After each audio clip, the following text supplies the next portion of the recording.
Hello and welcome back. Today we're gonna make the spring, the similar as you can see here on the screen. So let's begin. Let's delete this one and start from scratch. First, to create a spring, we will go to this create drop-down menu and find it here, under the name Coil. We click on it, and now it requires us to pick the plane in which we will work, and for this scenario we will use the standard XY plane.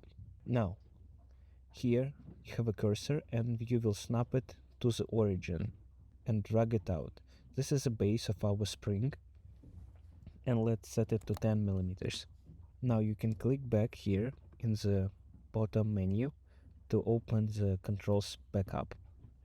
And here we can manipulate it. We can change its diameter from 10 to 15.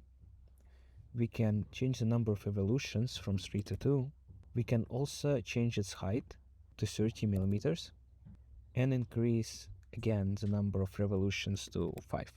We also can change its cross section to squares or even triangles, and we can manipulate it to be in the center of this original circle, right? So if we look vertically straight down on it, it's in the center, to one of the sides, from inside to outside.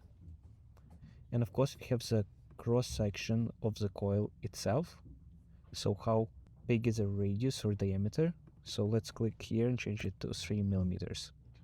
And here we go. Now we know how to create a spring.